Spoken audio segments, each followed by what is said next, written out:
Berlaku PKP itu adalah fitnah akhir zaman. Semua kena bersiap sedia. Zaman akan makin gelap sesuai dengan sabda Nabi SAW. Innal habib al-mustafa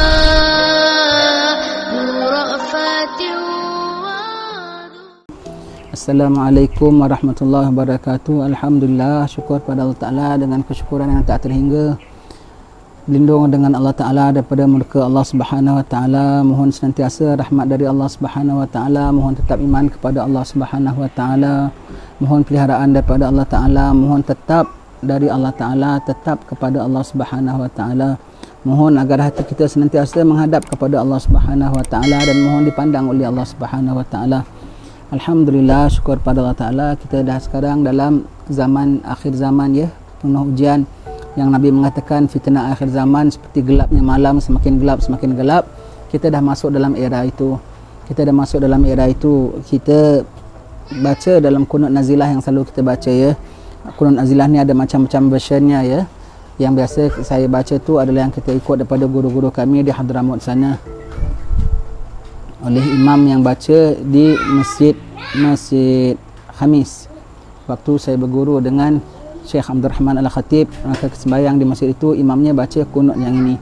Pendek lagi daripada yang Abi Omar baca. Maka saya tengok, saya dengar ini yang ringkas dan aku panjang-panjang, aku tak pandai hafal. Maka ini yang kita ikut, dia setiap malam dia baca ini, saya hafalkan, maka ini yang saya baca.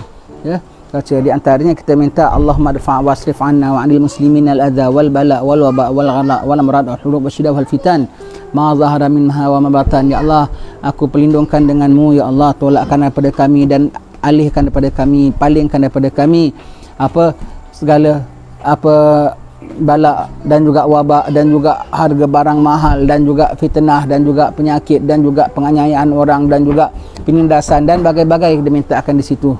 Subhanallah. Kalau kita minta tuan-tuan sekalian, boleh lepas tak? Boleh terlepas tak? Kalau dah zamannya gelap, zamannya ujiannya melanda semua orang, agak-agak boleh lepas ke? Setiap orang boleh lepas ke? Boleh. Ada orang boleh lepas, ada orang sekarang pun dah lepas. Dalam masa orang tercepit, dalam masa orang susah, dia tak apa-apa, dia steady aja. Dia steady saja.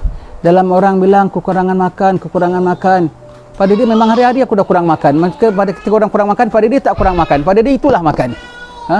Dan pada yang ada orang dalam perang-perang, dia tak terlibat dengan perang.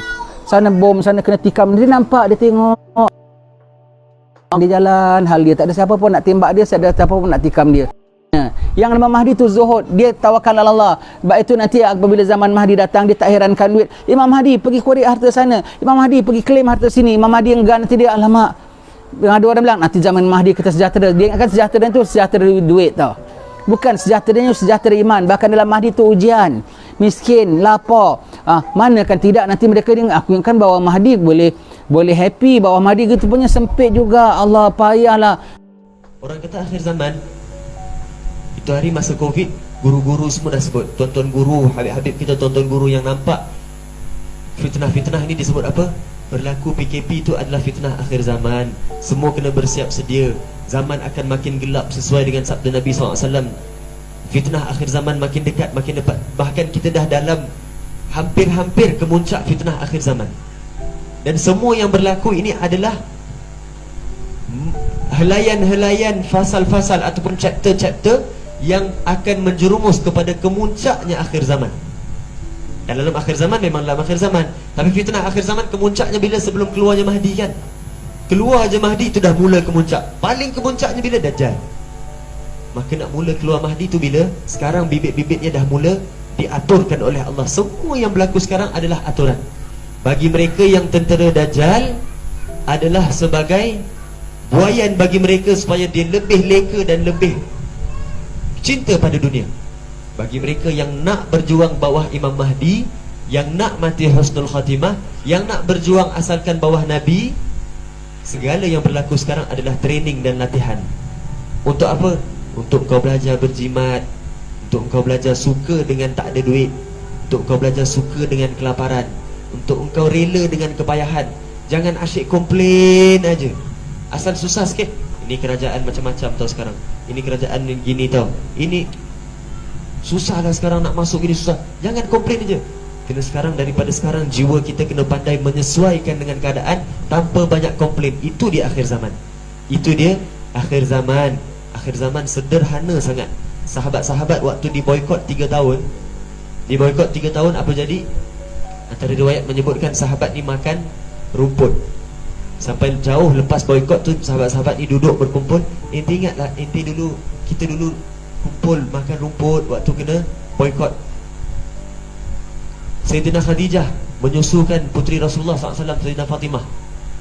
Keluarnya apa? Bukan susu, keluarnya darah. Kurus kering sehingga boikot punya dahsyat. Meninggal, wafat Khadijah dan Abu Talib disebabkan boikot. Kurus kering sahabat. Habis apa yang memegangkan mereka dengan Nabi SAW? Maulid. Mereka baca maulid, tak ada baca maulid, tapi setiap hari cinta dan rindu mereka diperbaharui melalui menatap wajah Nabi SAW. Maka maulid ini adalah benteng kita untuk kita pertahankan diri. Ada orang bawah Mahdi sekalipun, dah bawah Mahdi, dah nampak dah pun Mahdi, tapi tidak di dalam pentadbiran Mahdi, dianya hati dia berbolak-balik. Apa pasal Mahdi ni simple sangat Apa pasal Mahdi ni langsung tak ada gaya Apa pasal asal aku bawah Mahdi aku akan susah Apa pasal pihak sana nampak lagi mewah? Apa pasal pihak sana nampak pengurusan mereka lagi bagus sehingga income mereka, pendapatan mereka makin tersalur? Apa pasal begini Apa pasal Mahdi begini Tapi nak keluar dari Mahdi dia takut. Sebab apa? Aib guru-guru anak, adik-beradik anak nanti cakap apa? Bukan kerana Allahnya, bukan kerana Allah Ta'ala. Dah berlaku belum zaman ni? Bunyi apa? Kereta api. Ya, panggilan perang. Ya, panggilan perang belum sampai lagi panggilan perang. Jadi apa kita sebut tadi? Belum berlaku lagi. Zaman Mahdi dah berlaku jiwa yang begitu. Macam mana? Kita pergi tengok di Palestin, di Syria. Di Palestin, siapa yang memperjuangkan Palestin sekarang? Orang Palestin sendiri tak ada.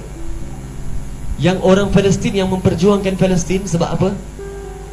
Adik-beradik aku dibunuh, mak bapak aku dibunuh, anak aku dibunuh, rumah aku dihancurkan, pegangan aku, adat aku dihancurkan, Yahudi belagak.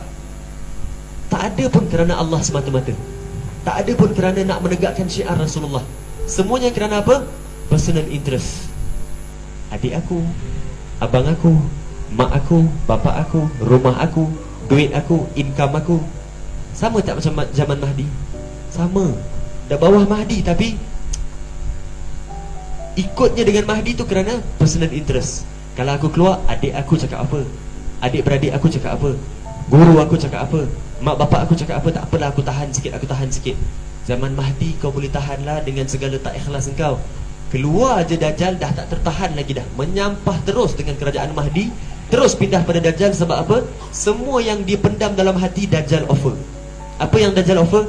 Fatwa yang lembut dalam Islam. Dajjal ada tempat-tempat pentadbiran Islam dia, kementerian keagamaan dia ada. Fatwa yang lembut Dajjal kasih. Tak perlu ikut mazhab, ikut Quran dan hadis sahaja, Dajjal bagi. Bacanya biar beralun-alun dalam Quran, dalam imam baca biar berlenggok-lenggok, azannya biar style, imamnya pakai yang mahal-mahal. Ente dalam Islam, ente punya rumah kena hias betul-betul, tak boleh kalah dengan orang yang bukan Islam. Keduniaan tak? Keduniaan. Tuan-tuan guru kita tak ada, bawah Imam Mahdi tak ada. Rumah Imam Mahdi, siapa nak rompak suka hati, siapa nak masuk ceroboh suka hati. Tak ada bodyguard. Ente nak masuk, ente masuk, ente nak keluar, ente keluar. Ente nak cari duit dengan anak, tak ada. Ente nak bantuan, anda bantu dengan apa yang ada. Begitu konsep Imam Mahdi. Rumahnya cukup sederhana. Bahkan semua yang bawah pentadbiran Imam Mahdi perlu begitu jiwanya. Maka dari sekarang, ama'ana lil asi, ruju' ilal maula, yang Habib Ali Habsyi sebut tadi. Bukankah sudah tiba masa bagi mereka yang bermaksiat untuk pulang pada Tuhannya, berlaku benar pada Tuhannya, stop menegakkan benang basah pada Tuhannya, jujur pada Tuhannya, mengaku pada Tuhannya. Sebab apa? Akan sampai zaman kalau yang dalam hati kau belum suka nak let go, dalam hati kau belum suka nak lepaskan, keduniaan yang dalam hati kau belum suka nak lepaskan, kemasyhuran yang dalam hati kau belum suka nak lepaskan, cinta antara manusia engkau tegakkan, cinta Allah kau abaikan. kehormatan di hadapan mata manusia engkau tegakkan, kehormatan di bawah pandangan Allah engkau lepaskan. Sampai zaman Mahdi engkau akan berbolak-balik. Bahkan sebelum Mahdi datang lagi, waktu perang dunia lagi, sebelum Mahdi keluar, kau dah paling tadah. Paling tadah aja keluar Dajjal, dah tak ada hukum lain tau. Kita pegang pada Dajjal je, nampak aja orang yang pegang pada Dajjal halal darahnya, terus boleh pancung walaupun dia kata aku orang Islam. Bawah Dajjal aja murtad, bukan Islam. Macam mana tu? Daripada sekarang PKP ini dan apa yang berlaku di sekeliling kita, latihan bagi mereka yang nak bawah Mahdi. Latihan, dan zamannya dah dekat. Zamannya dah dekat. Dan segala yang berlaku ni adalah bibit-bibit untuk menjurus kepada, bukan mula akhir zaman, menjurus kepada kemuncaknya akhir zaman. Kemuncaknya akhir zaman. Habis apa kita nak buat? Hadir maulid. Dan dalam maulid letakkan keinginan yang sangat tinggi. Ya Allah, aku keluar maulid ni, aku suka sangat tengok orang-orang yang baik. Kawan-kawan aku semua baik, ya Allah. Kawan aku habis maulid, makamnya di sisi engkau naik.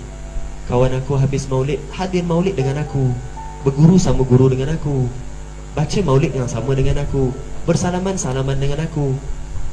Tapi dia keluar maulid, makam dia naik. Dia keluar maulid, dah tak ada buat perkara yang kotor-kotor macam aku. Aku macam mana, ya Allah? Aku macam mana? Aku suka tengok kawan-kawan aku begitu, ya Allah. Jadikan aku begitu. Letak pengharapan yang sangat tinggi pada Allah untuk jadi begitu.